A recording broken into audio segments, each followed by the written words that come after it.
Welcome to the Rust Belt Minis hobby vlog number 3. Got some exciting news this week. The Kickstarter is all ready to ship. All the demonic tanks and all the other demons are done. And let's go take a look. Right now my kitchen is doubling as the Kickstarter fulfillment center. Remember to muddle through with what you have instead of waiting to have what you need, or else nothing's ever going to get done. So this is it, old school resin casting, all done by hand on a pretty large scale. Hundreds of resin casts, all ranging from kind of medium size to pretty big. These guys are on a 130 millimeter round base and are about 8 inches tall. These are the smallest miniatures I cast, and they're still on 60 millimeter round bases, so not exactly small. Part of why these are so much work is I'm trying to have them all be ready to paint right out of the box.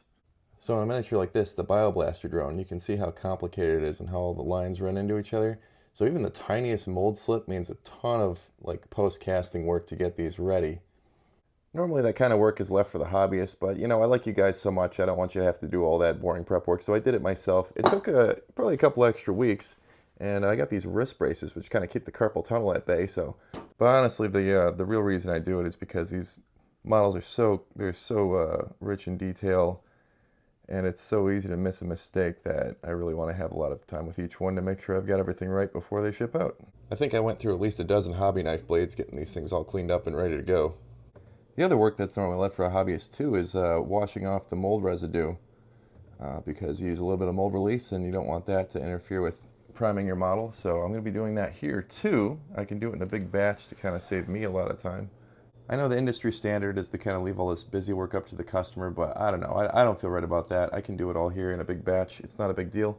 And then when you get a model, it'll be ready to paint right out of the box. And it doesn't have to go on the pile of shame because of all the boring stuff you don't want to do. You can get right to priming and painting it. So step 1 of my patented, I don't know how many step process, is to brush on a bunch of soapy water. Then it's going into the ultrasound cleaner and it's going to run in there for 5 minutes in really hot water.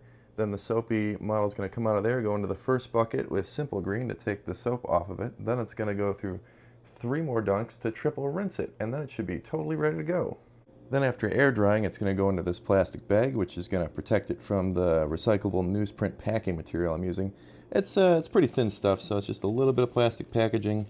I can't completely get away from plastic packaging, but I'm doing my best.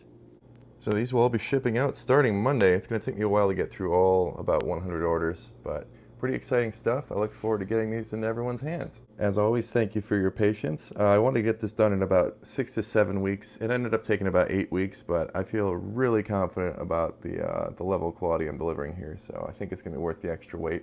And if you've never held one of my models before, I think it's going to be pretty surprising when you get a hold of one. Like they are solid, they're weighty, and not really like anything you might be used to. Those of us who have been in the hobby since the 90s can draw some comparisons to this and some of the older giant resin casts that people used to do. And a lot of that back then was just out of necessity because the technology we have now wasn't there. So definitely a throwback project, you know, simpler times, way lower tech, and it's just so tactile. I don't know. So after I get everything shipped out and all the orders fulfilled, the next step is going to be to figure out how to make these things more regularly available. I'm probably going to try to sell them through rustbeltminis.com. Thanks to everyone who backed the Kickstarter. I should have the resources to make these pretty regularly now and keep them in stock, but we'll see how that goes. It's probably going to take weeks because I need to remake all the molds. They're all worn out at this point, so it's going to be a decent sized operation getting that going. So make sure to subscribe to the channel so you don't miss when that happens, in case you want more if you back the Kickstarter or if you want to buy something from me for the first time. I've also got some really weird stuff I'm working on you're not going to want to miss. After making all the casts, the resin casting shop is absolutely filthy and destroyed, so I'm going to do a little bit of work reclaiming that after everything's shipped. I also got this fancy new belt sander that the Kickstarter backers allowed me to buy. Much needed. Keep your fingers away from that bit.